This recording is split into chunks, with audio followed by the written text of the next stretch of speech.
Welcome back to the Phil and Will Show. It's episode number 7. It's the Super Bowl aftermath. Will is distraught. Will is destroyed. Will, at the end of the day, is just a gigantic loser. That's all I can say about that. I've been wanting to say that out loud for so long. After the 49ers absolutely devastated my Detroit Lions, Will comes out here and just loses, stinks it up in the fourth quarter.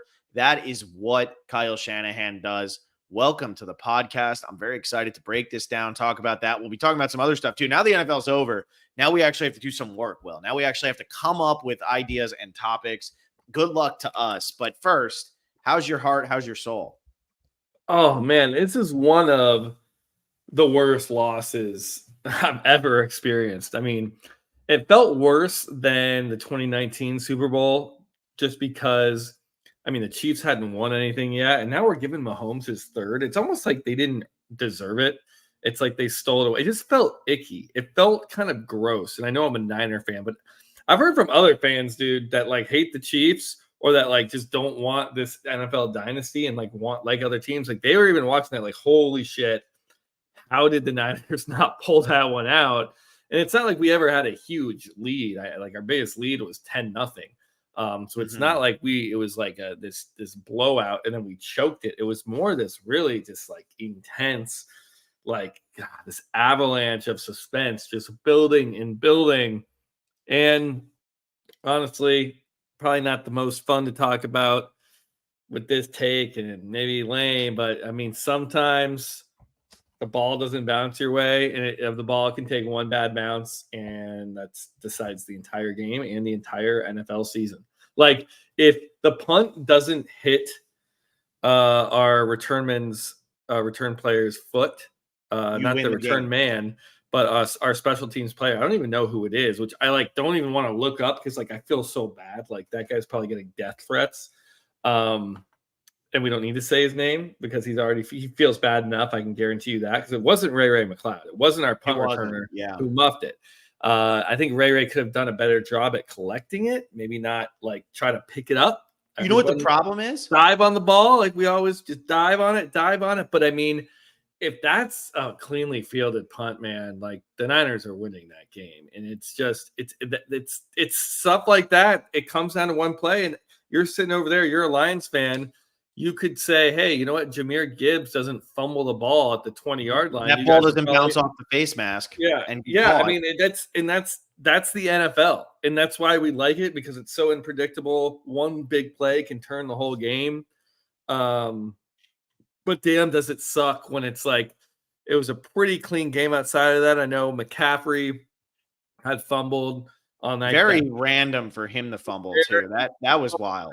Drive, and then the Chiefs fumbled in the red zone, and we were able to get that. We were also able to pick off Mahomes, but we didn't score. We got the ball at like our 40-yard line. It wasn't like we were in the red zone primed to score. So those bounces do happen, but to have one like that where it was 19-19 at the end of regulation, and know that 7 of those points for the Chiefs came off one mistake. It is brutal. So.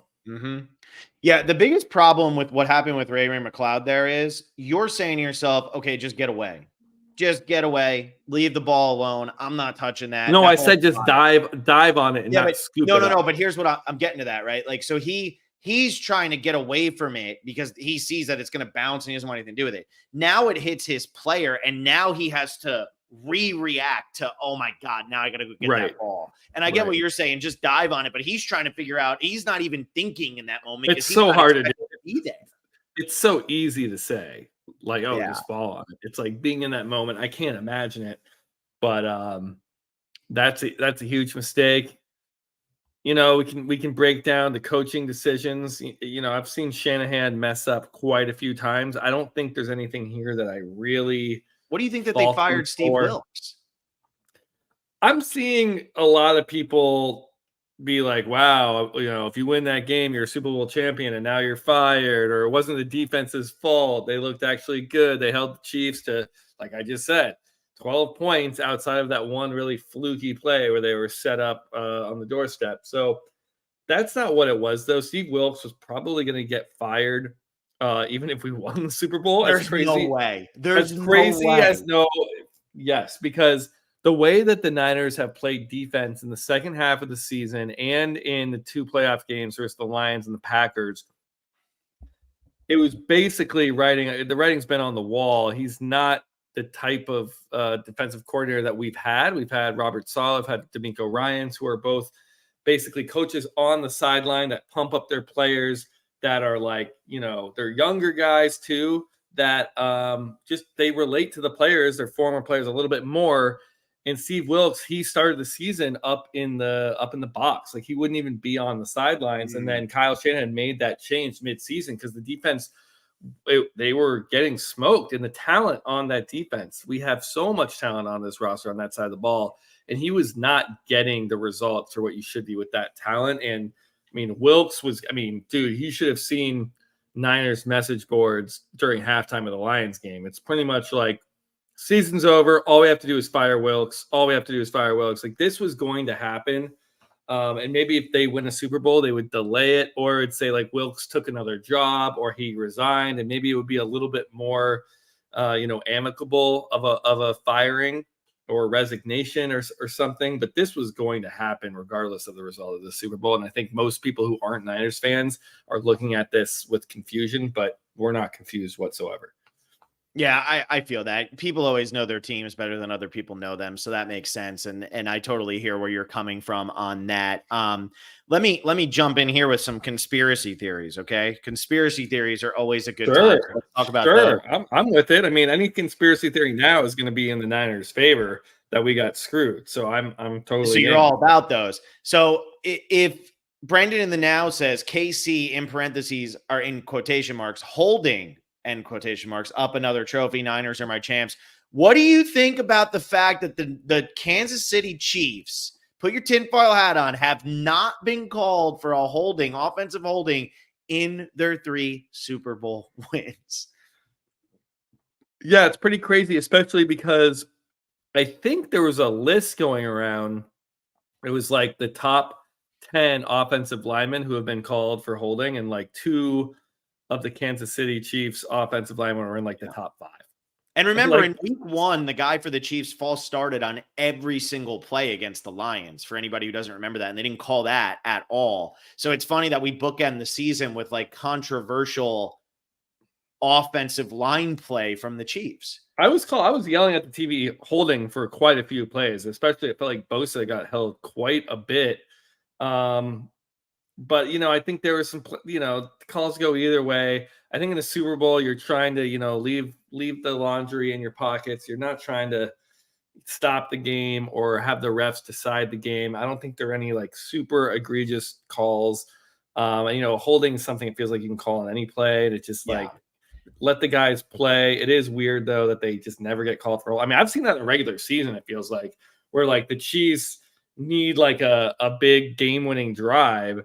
And yeah, here we go. Willie D says they lead the league in holding this year. That's the thing. It seems like whenever they hold, it's like they need the game-winning drive, and that's when it's never called. And you have like some really egregious holding calls where this happened in the 2019 Super Bowl. Bosa got held egregiously on Mahomes' comeback drive, and it seems like there's not really much you can do except maybe hold a little bit more as an offensive line. But, Trent Williams got called for back-to-back holding penalties that really stalled one of our drives in the second quarter. For you guys in that game. He was rough. Yeah, that was a tough one. So I don't know. It's not good. It was probably my second worst sports loss ever. Number 1 being 2016 Warriors losing to LeBron. When you had the everything but the ring. Don't mean a thing if you ain't got the ring. Right. Yeah, the 3-1 lead, and then Draymond gets suspended for a technical that wasn't called during the game, which has never happened in the history of the sport. Like, they just made up a rule where we're gonna like give you a technical foul, and then that technical is gonna hit the limit, which is gonna suspend. Was that the 73-9 year? That was, right? It was, yeah, and it was the team that had the record and wins. So it was like such an important season, and it was LeBron getting the first win for the Cavs, and that's when his ego already, which was on the moon, went to Jupiter. It just made LeBron even more unlikable. unlikable, hateable, everything. Yeah. No, that's brutal. And I will say, But this was almost as bad because this one was just like, damn, we got here again. Like it got here again. We've had 7 NFC championships appearances in the past like 10 years, the past decade, basically, maybe 11. And it just has no Super Bowl wins. Yeah. It's tough. It's tough, Crazy. man. It's Crazy. tough. And it's these bounces. Yeah, it's tough. I mean, I talked about this during the Atlanta Falcons when Kyle Shanahan blew it then, right? Oh, that was bad. That was talked about it then, way though. worse. But I talked about this then. I said, as a Detroit Lions fan, I would rather never get to a Super Bowl than go through what Atlanta Falcons fans went through that day. You guys didn't hit that level, but it felt a little bit like that in the second half when you could just see the wheels start coming off and you're like, oh no, like the Chiefs are just going to find a way to win. That's what it felt like. It felt like the Chiefs are going to find the way. And then once the ball bounced and they scored the touchdown, but then we came back and we scored a touchdown. So it was, you took the lead right back. We came back and it was like, you know what? This Niners team's been resilient all playoffs. Every single playoff win against the Packers, against the Lions, we were down and we would come back. And it felt like, wow, this is the Niners story this year. They were built for this mistake. And then that has no meaning whatsoever because what happened though when you scored the touchdown? Blocked extra point. Oh yeah. Keep it as a field goal game. Just keep it as a field goal game. Yes, I know that's a big one too. For me, it doesn't bother me as much because then the Chiefs are playing for a touchdown in regulation. Whereas they could just settle for a field goal, tie it up, go to overtime. And I fear if you're up 4 there, Mahomes finds a way to just end it before you even get to overtime. So actually, I was kind of sitting there, guys, like, be optimistic. This might be a blessing in disguise. Like, this might actually save us here. Hard to know. But what do you think about the overtime rules and how they work in the playoffs? I'm going to say this. I want to say this really big, okay? For any 49er who says, we don't know the rules, we didn't even know that, that's your fault. Like, you got to know the rules. That's your fault. That's your coaching staff's fault. That's everybody's fault because the Chiefs knew the rules. And I don't think that knowing the rules had any influence. I don't think it did either, but that and Kyle Shanahan knew the rules. Yeah, that seems to be. I'm going to go call the play. I'm going to call the play, and I'm going to tell you whether what you're going to do on the coin toss. But like knowing like the new rules and exactly how they work. Yeah, you should. Every football player should just know that if you're an NFL player. But like knowing nuances and intricacies, it's not as important. Like in basketball, I think it's more important because you have the ball in your hands and players call timeouts and they have to advance the ball within 8 seconds. And there's these rules. If you call a timeout, can you advance the ball on it? And there's a lot of like, when do you foul, when you not. In football, it's just pretty much the coaches. I think with football, it's like no one to get out of bounds, no one to manage the clock, but that's not any different in overtime. So I think that's kind of an overblown thing. I don't think the players knowing it all really influenced anything that we were doing. It was more about Shanahan's decision. Yeah, it's a soundbite. Oh, it's great. It's a clickbait gold. I mean, you put that in the headline, you're going to get a lot of clicks and a lot of people are going to read it.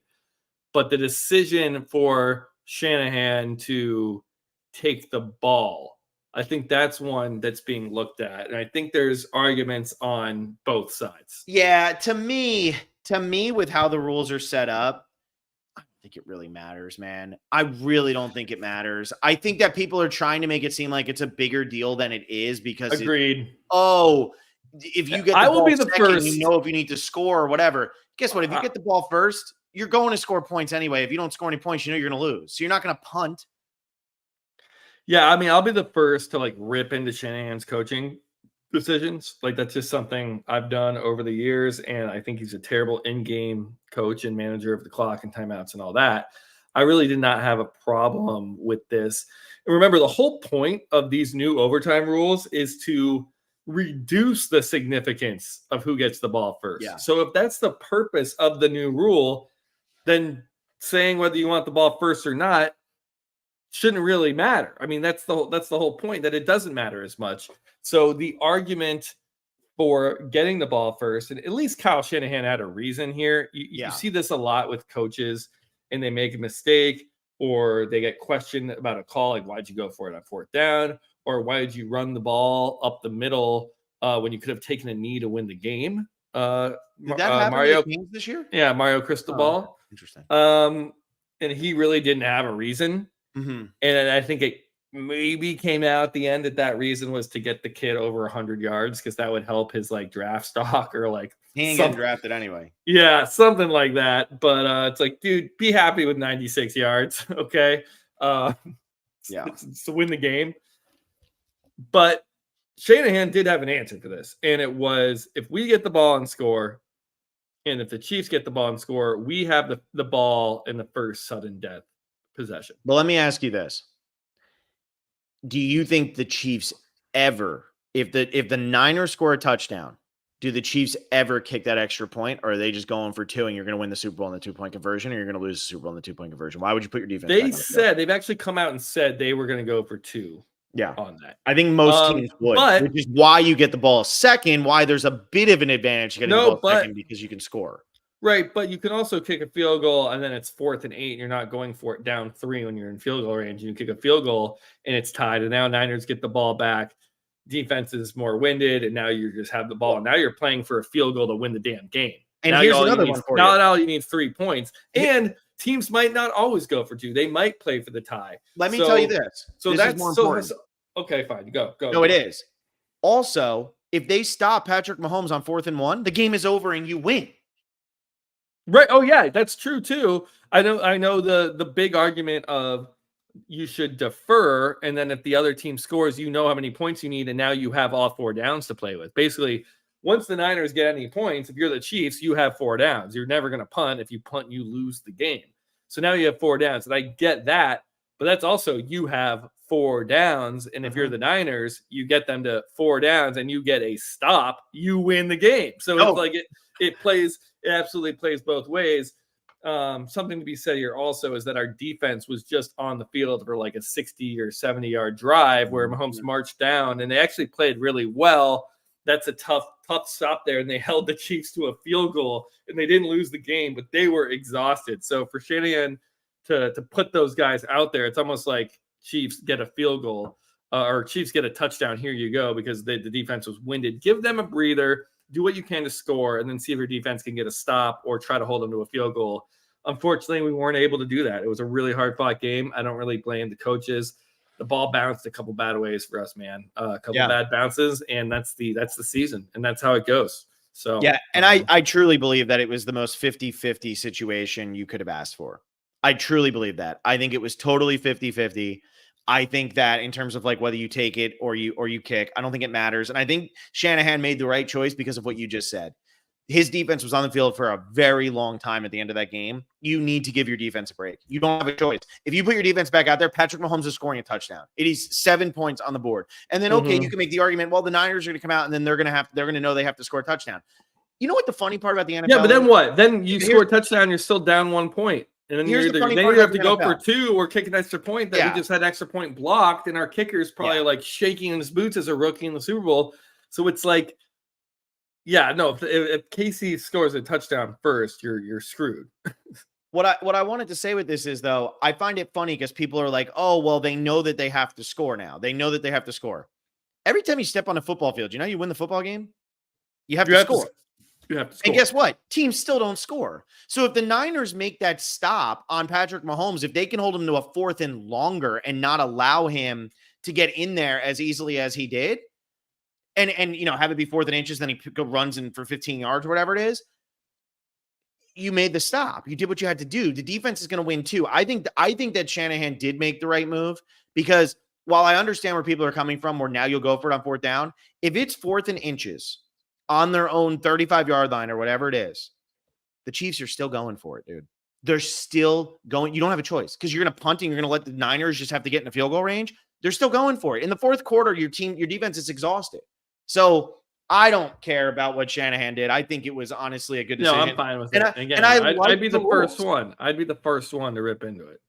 I think I like the rules. I think that the rules are good. I think it's a good thing for football. And honestly, this should be the rules in regular season. Like this should be how overtime is done. It's like it's not sudden death, and then it becomes sudden death. The only weird part though is like the clock not mattering. It was like if the You 10 switch minutes ends.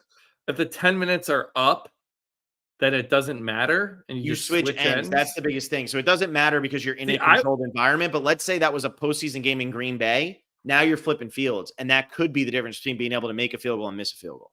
they would never have a Super Bowl in Green Bay. No, but I'm not. This isn't just for the Super Bowl. This is the playoffs. The Yeah. playoffs have I this just rule. feel like, all right, you should make it 10 minutes or 15 minutes and you're playing an extra quarter and that's what it is. I don't know. They make it so that every team is guaranteed to get at least one possession. And if the Chiefs, let's say that this was the AFC Championship game, and this game is being played in Kansas City, and one way the wind is whipping, it's against you, and the other way it's for you, they would probably let the clock run down to start the second quarter of overtime, so they can go to the other side of the field if that's the more favorable. Well, yeah, side. dude, if it were the old rules, the Niners win the Super Bowl.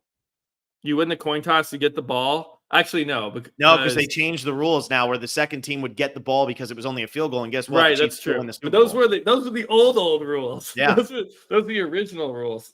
Which are so stupid. I think this was a massive improvement. I think this overtime was a huge improvement. It was a really fun game. As somebody who was just like enjoying the game, not rooting really for either team. It was a fun game. I mean, there were so many plays. First that half game. was okay, but then it became amazing. It was like the amount of big plays that happened in that second half, and that it's like every play. I mean, obviously I'm a Niners fan. It was just like every first down was just like it felt so intense, and the bad guys ended up winning. So I mean, it was the good guys for me and for mine. Why? Why were you rooting for the Chiefs? Because I was on them. You always root for the team you're on. Will. Yeah. Actually, props. Should we review our props? I don't know if you ever calculated. I did. So actually, here's how it went. First TD score you hit. You had CMC at plus 340. Anytime TD score, you had Juwan Jennings plus 700.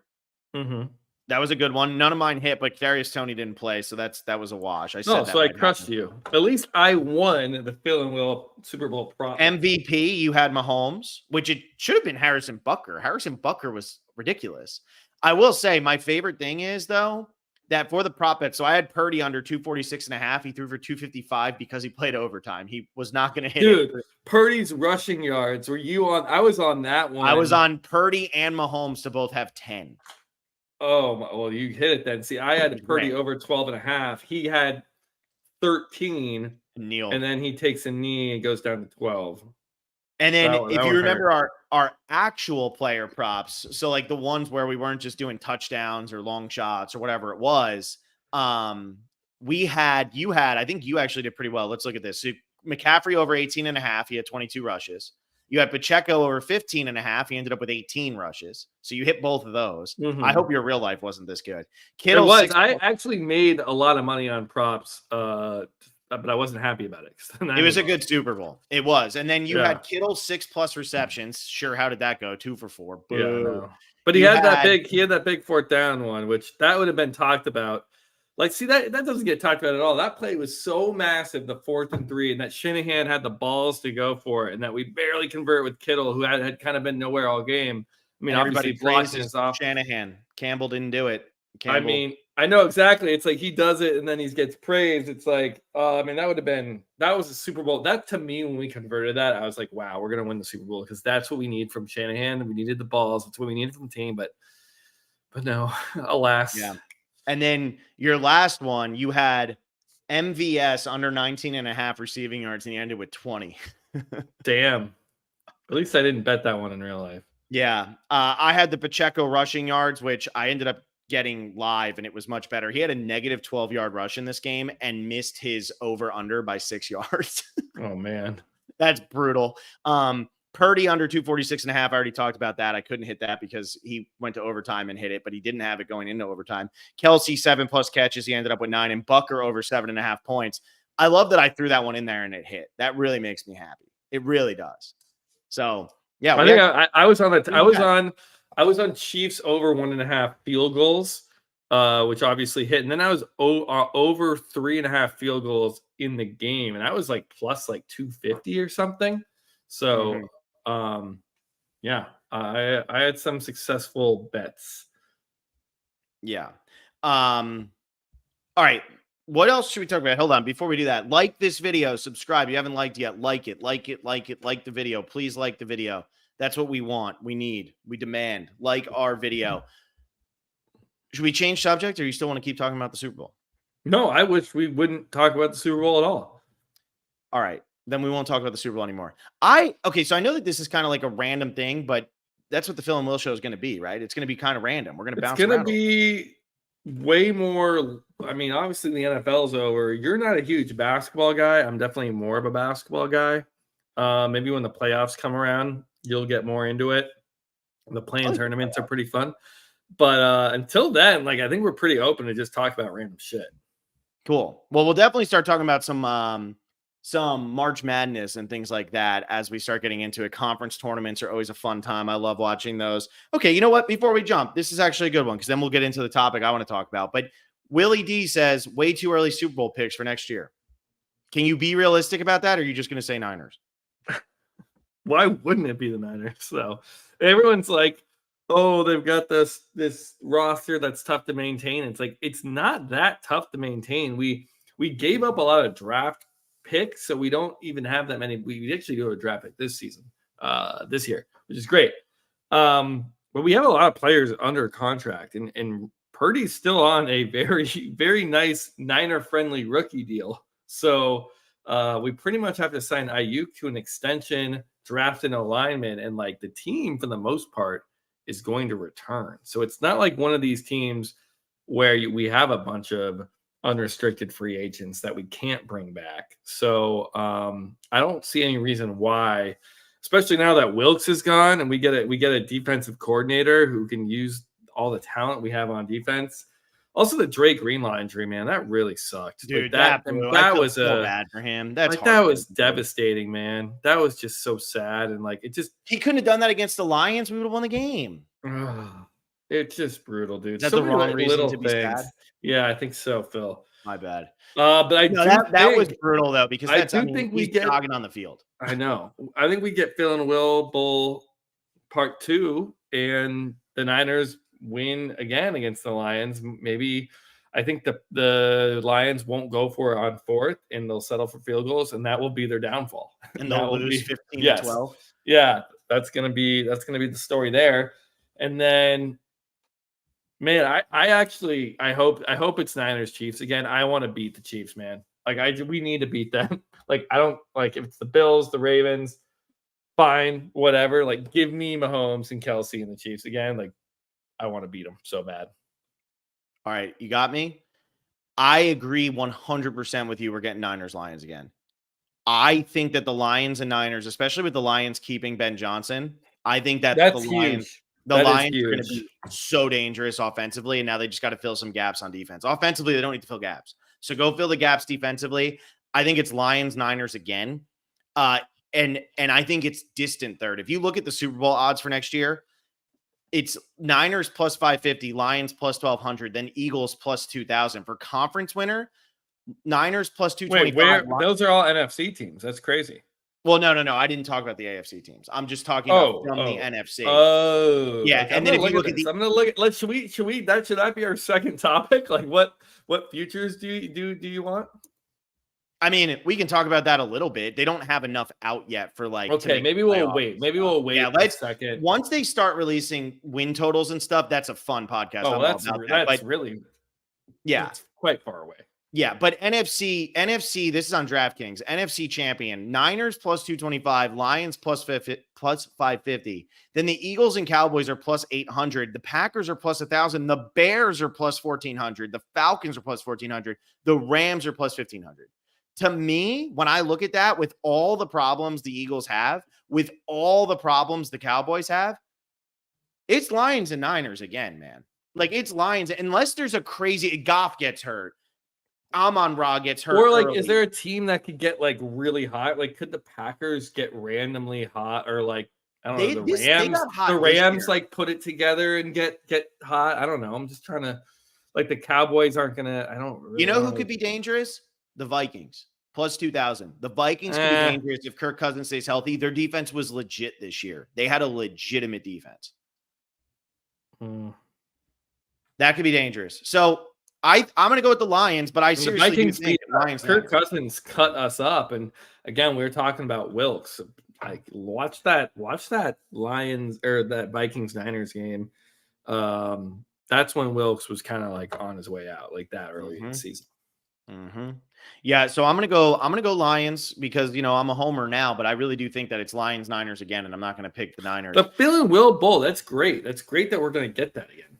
Yeah, it's gonna happen. It's Darn it, man! I just want to get I want another. I wish the Super Bowl was like a best like 2 out of 3 or something. Yeah, because you play that game and it's like, did we really crown the best team in the NFL the champion? No, like I don't. The Chiefs were not the best team in the NFL at all this year. No, it just feels.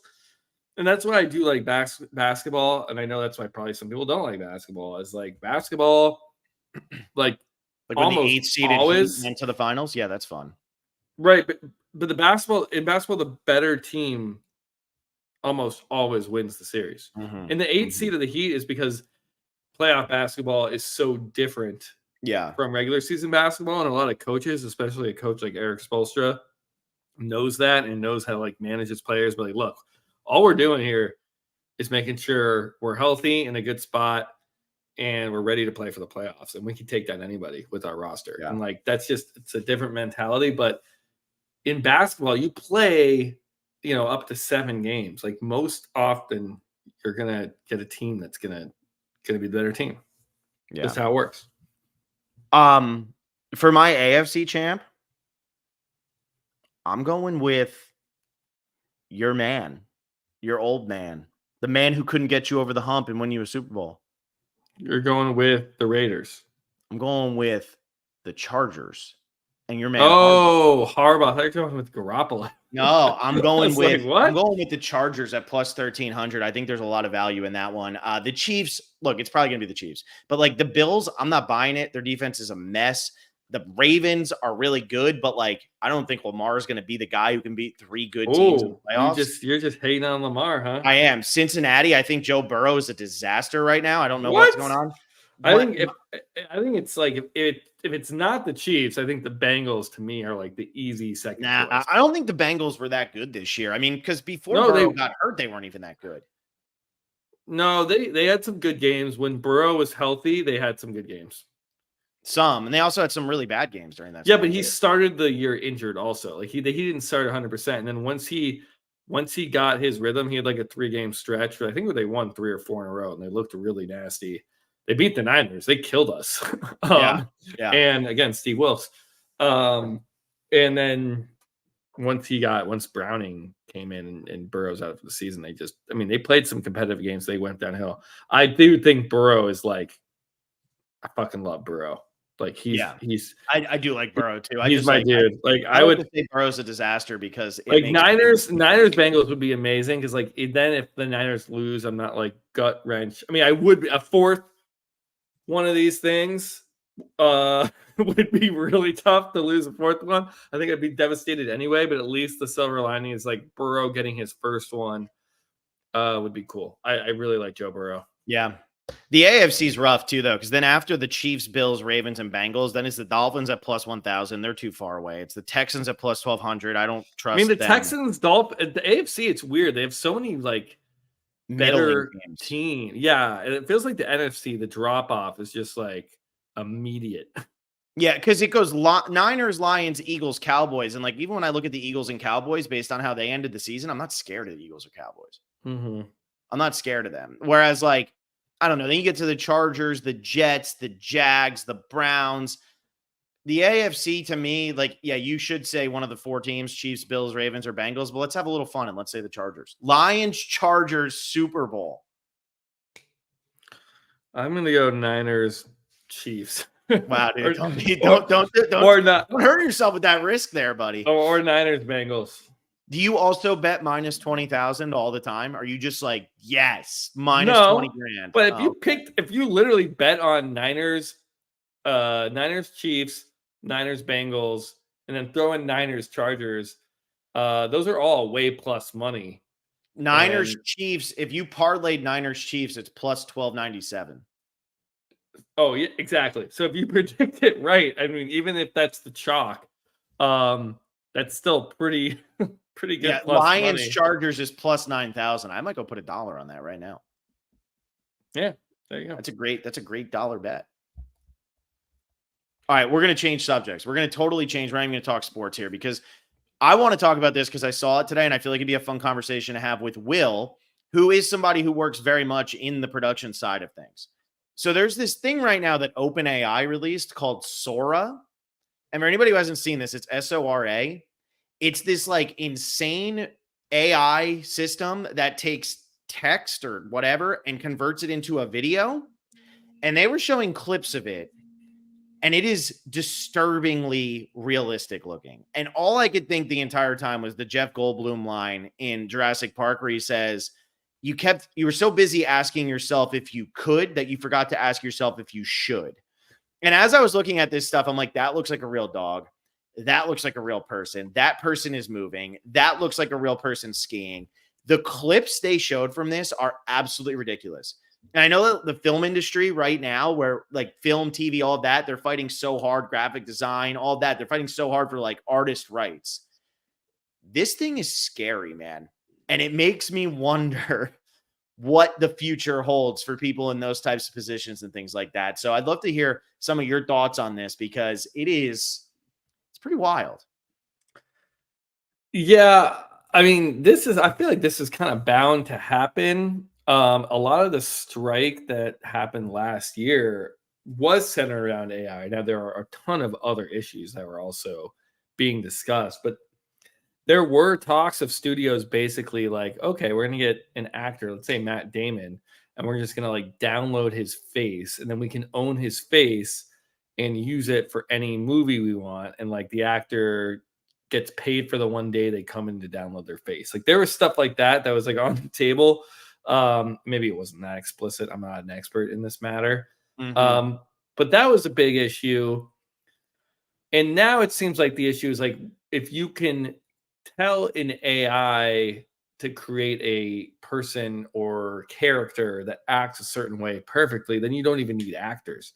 Like you can just have a photorealistic video of just a guy that's not based on anyone's likeness. And that's where I kind of feel like this is where this crosses the line, where I feel like we can always take a person's face.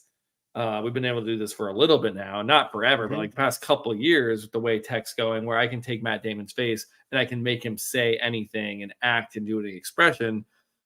But now it's like, it's not even belonging to any individual. It is, I can just create a new character or figure and say, in this scene, he steals a car and then he drives it to the hospital to be there for the birth of his baby. Oh my gosh, he's actually a good guy. Twist.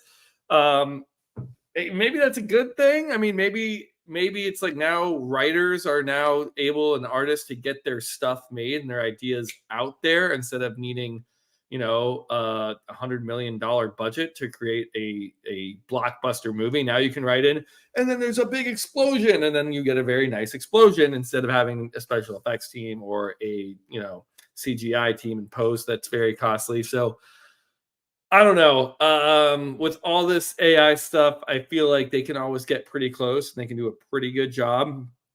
But in terms of like actually making good content and telling real stories, I always feel like they will not be able, even like shitty movies that we like or like shitty comedies, the human element I feel like is so hard to replicate with all this stuff. So I think it's a fun tool. I think it's great for like pitch decks or like sizzle reels or teasers or like, hey, this is what I'm thinking.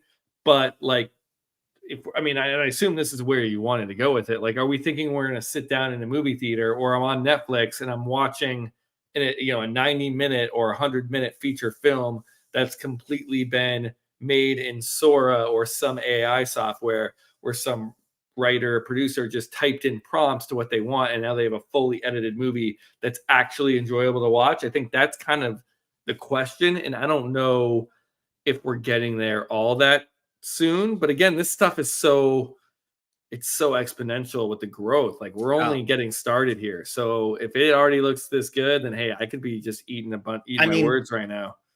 OpenAI has kind of done this thing, right? Because they were the ones who did Chat GPT, I think. And they do Chat GPT, which people are, it's going to take away, writers' work and stuff like that. Look, right now you can tell if somebody runs it through Chat GPT or if they write it themselves. It's not that hard. Right. And I think the thing is like, it's only been out for like a year. So it's but like these videos, did you watch any of them? Did you pull any up while we're talking? I honestly can't tell if these are them or not. I've seen one of like a what's it called? The woolly mammoth? A Danver, a white truck on a mountain driving. Now I'm seeing golden retrievers in the snow. Yep, that's one. Yeah, I mean,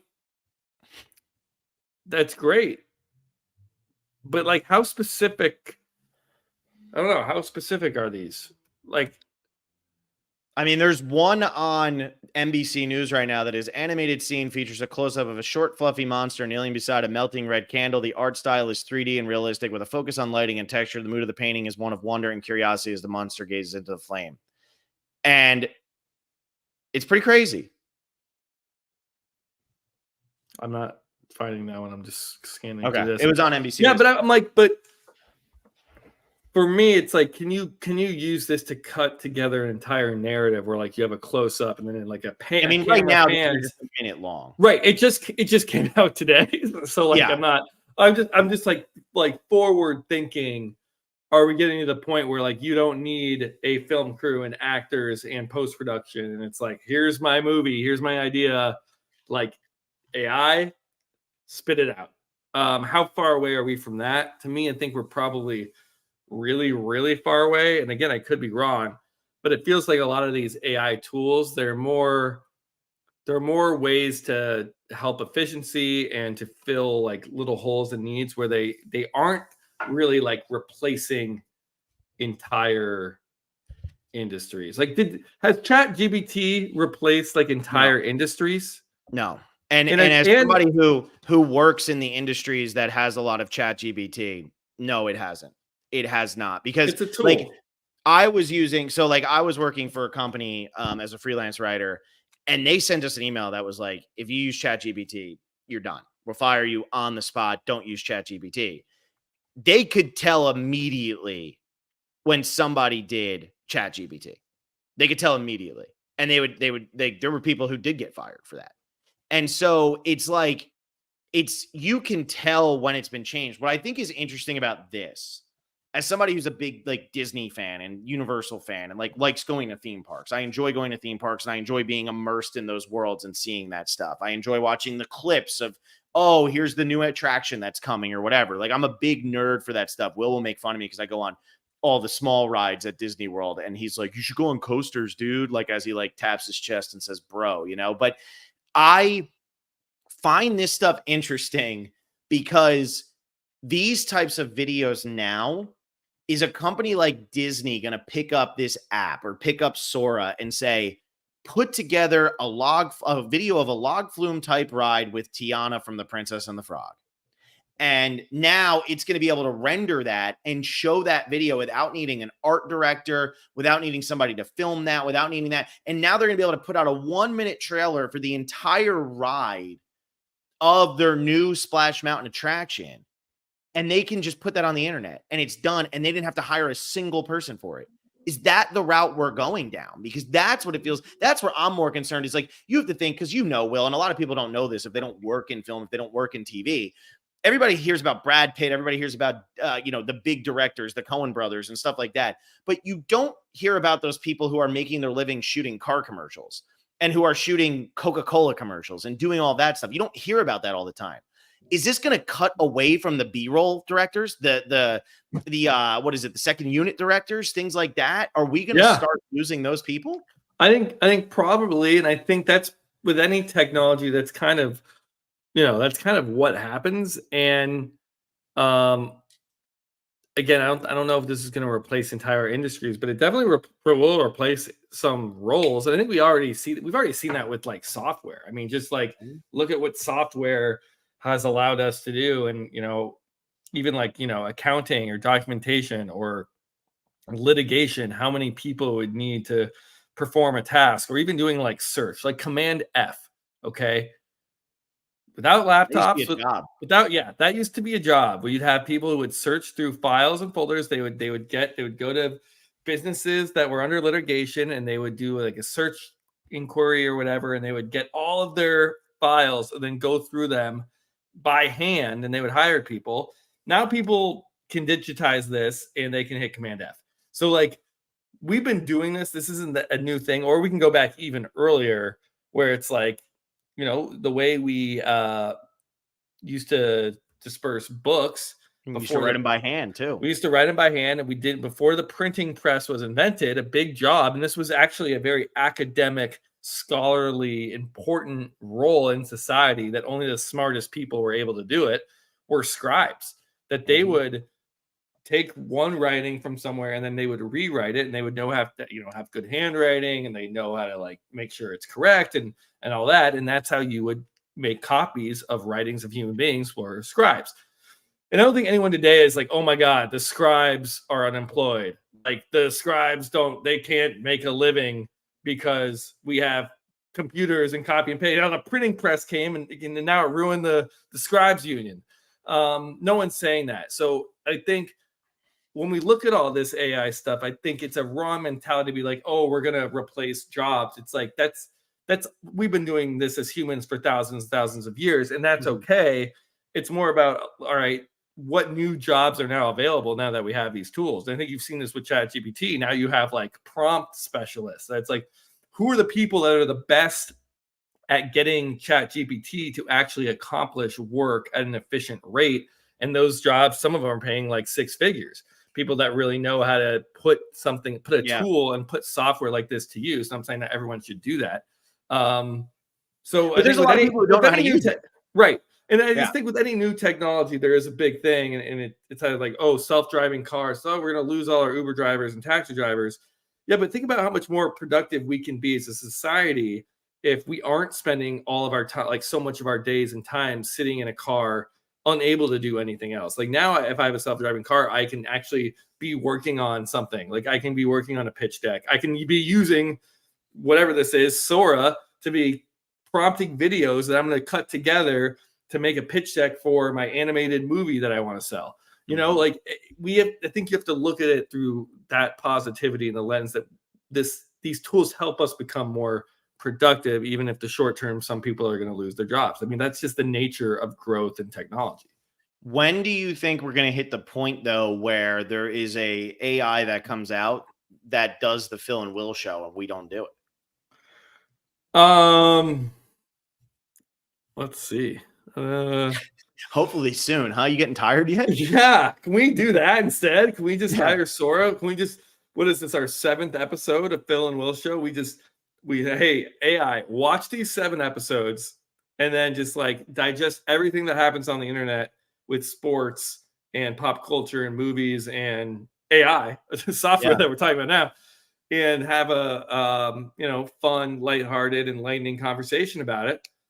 How far away are we from that? Man, dude, I don't know if it ever gets there. That's I hope what not. I'm saying. I don't think it ever can. And honestly, if you're listening to a podcast from 2 AIs talking to each other, like, what's the what are you doing? Like, unless it's like really good conversation. But it's like, I think what makes conversation interesting is you have different perspectives. AIs are going to have the same information, or they're going to have a perspective. It's going to be okay, because just to make it political, because it's easy in the US, but they're going to say, okay, write this from the perspective of a diehard Biden supporter, write this from the perspective of a diehard Trump supporter. But there's not going to be any nuance to that. It's just going to be, okay, this it's like have two AIs have an argument, and it's like, this is this, and the other AI who has access to the same information will just be like, oh yes, you are correct. Yeah. And it's like, I mean, so often with ChatGPT, if you use it, I'll ask it a question. I'll be like, no, this is actually wrong. It's actually this way. And then the ChatGPT will say back like, oh, you are correct. Let me correct this. You start hearing the smoke coming through the air vents into your room when you correct ChatGPT. Is it like setting off something so that it starts poisoning you? It's not getting mad. No, but it's wrong often. And it will then just be like, oh yes, you are correct. Like, very, very much. It's funny. And now you've made the AI smarter, and you're actually AIs are very polite. So I just feel like an AI is podcasting to each other would just be like, yes, that is a good point. You are correct. I also think like confetti. Yeah. Willie D says, I told my friends I was writing a book and I asked ChatGPT to write a summary of my book and it was perfect. That is interesting because this was something I was just at a writers conference and they, writers don't really try to talk about AI all that much. They're very catastrophizing. So when they do talk about AI, it's, well, we're never going to have jobs. Every writer doesn't think they're going to have a job anyway. And I've been working as a freelance writer now for 3 years with no problem. It's just a matter of like actually knowing where to look and what to do and having interest in hobbies and whatever. But like it always wants to go to that catastrophic, oh my God, this has replaced us. I have considered that because I have a book that when I was at this writers conference, I was talking to people about, and a lot of them want a synopsis. It's tough because mine is a multi-character point of view, different points of view story. So I was like, man, I'm having a hard time of where to focus this in on and what to make the synopsis. And somebody was like, just use ChatGPT. And I don't want to do that. I don't feel like that's the right way. I feel like it's still going to be known, but I would be curious, Willie, if you were to send that over and be like, this is what the synopsis is, or this is the summary, I'd love to read that and see what a total ChatGPT written summary looks like, because just to see if I as a person would be able to look at that and say, okay, well, here's a little thing that's a little weird, or here's a little thing. And I wonder though, can it hit your tone, right? Because if you're submitting to a publisher or to an agent or something like that, your book is going to be written very specifically. Now, can ChatGPT capture the tone that you're trying to convey in your book and make it seem like your cover letter, synopsis, summary matches what is actually written on the page of your novel? Yeah, I think that's where copywriting and like the connectivity and the coherence of all of it's very human. Yeah, it's a good time. So it's tough. It's tough to do as a robot. I think this, again, I've said this bunch now, a couple of times in this conversation. It's like, the scary thing is that this is all new and that it just gets better and better and better. And it gets exponential. It gets better at getting better. That's the thing with machine learning. It's like basically they don't really know exactly how machine learning works, but they give machines like basically individual little groups of code, like all these tests. And they just like find the ones that pass the test the most. And then they give them more tests, and whoever's just getting better. And they just keep, it's evolution. They keep getting the best programs and bots that keep acing whatever the task is.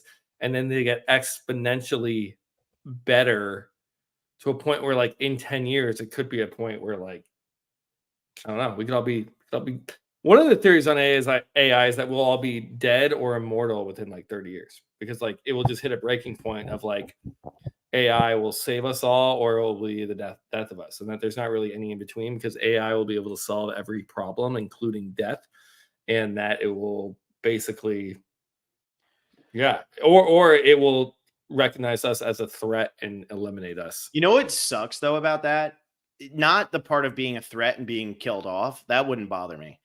It's the idea that if that happens in 30 years, are we going to reverse age? Because at that point, I'm going to be 60 years old. That sucks, man. I don't want to live forever as a 60-year-old. I want to live forever as a no, 30. like if there was a way to reverse, it can't make things that are impossible possible, right? But so we'd be screwed. We would just learn how to live forever because it would solve death. And now we're going to be if replacing, if reversing age is like something that can be figured out, the AI would be able to figure it out. This is, an exceptionally, infinitely smart entity essentially, and then everyone could just revert to whatever age they want. That's crazy. Imagine being the person who dies the day before they figure it out.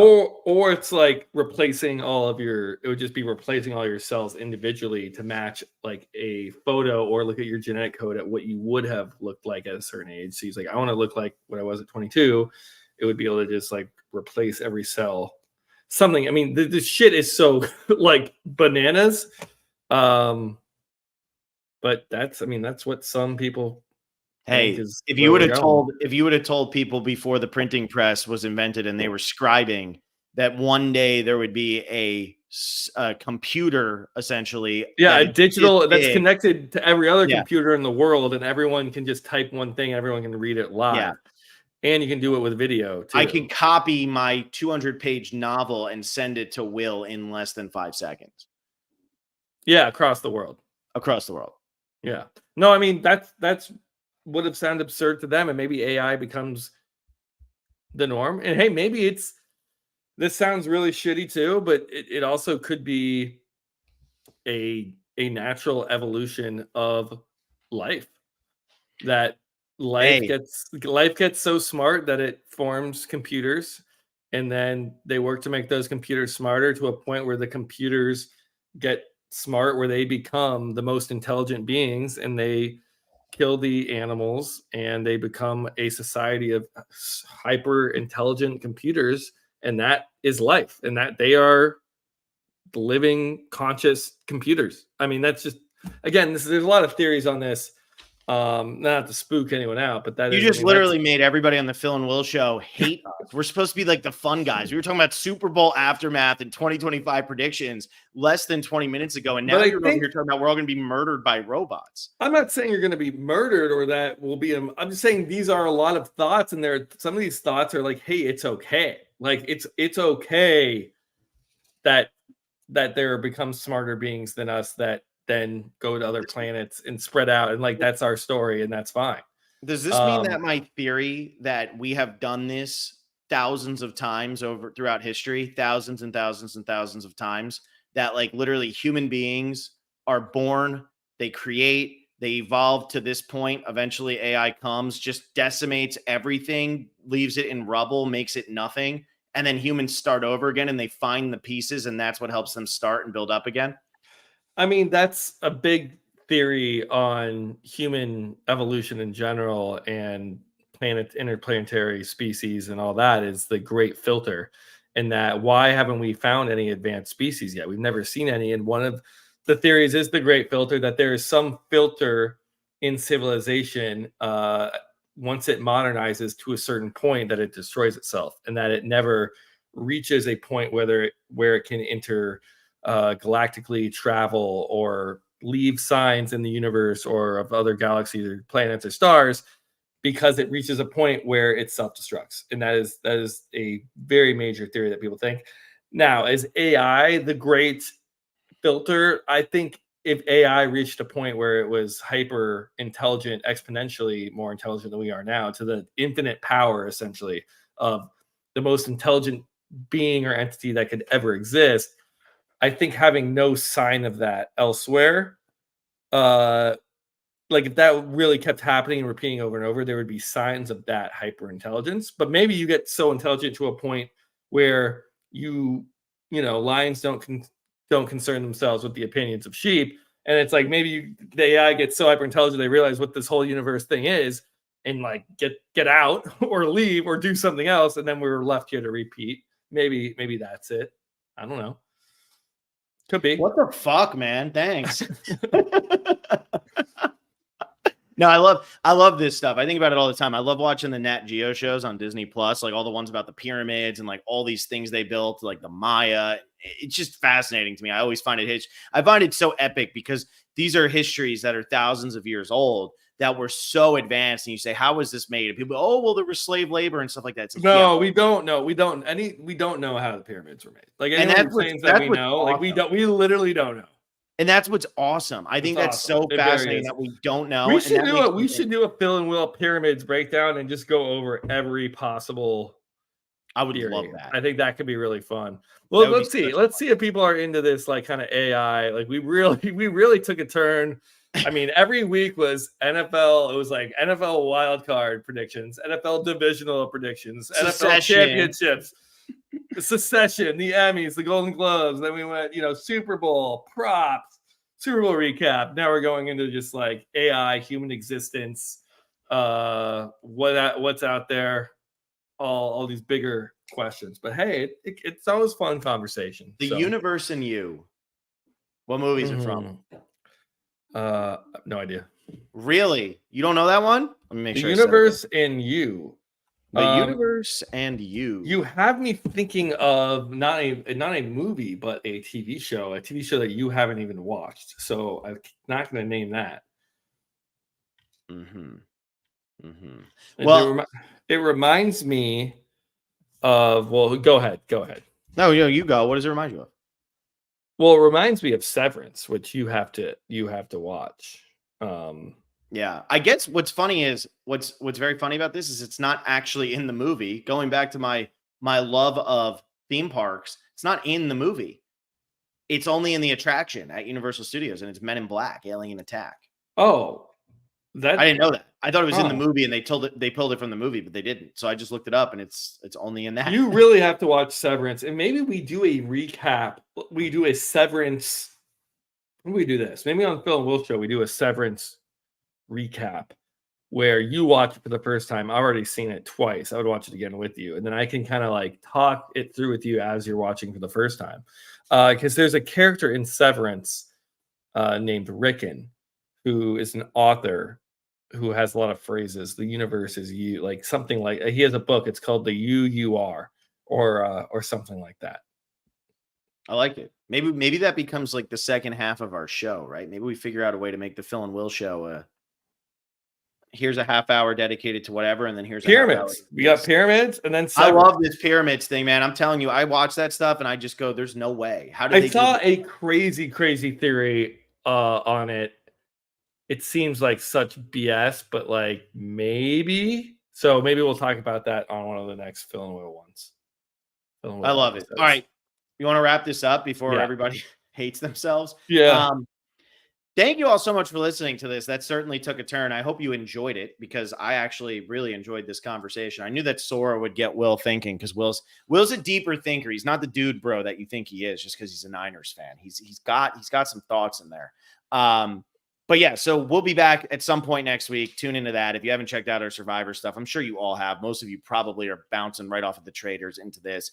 But let us know what other topics you kind of want us to talk about. Because now that the NFL's over, you can see that we're willing to talk about anything. I never thought that this podcast was going to be about Sora today. And I texted Will at like 8 o'clock saying, "Hey, man, did you hear about this Sora thing? I think we should podcast about it." And here we are. So let us know what else hot topics, whatever's fun. I think that this is a really cool thing. And it kind of lets us broaden our perspective a little bit, which I always enjoy. If you haven't liked the video, make sure you do. Become a patron, patreon.com/thespecialist. If you're loving the Phil and Will Show, you're probably going to love all the content that we have over on Patreon, because we talk just Phil and Will talking about, Survivor, and me and John do movies. And then we have our Q&A, which actually is coming out. And our next one's coming out next Friday. So whole bunch of fun stuff going on over on the Patreon. Thank you all so much for listening. If you're a Phil and Will Show fan, you are one of our most dedicated watchers. That is for sure. And we really appreciate that. So thank you, and we'll see you next week. See ya.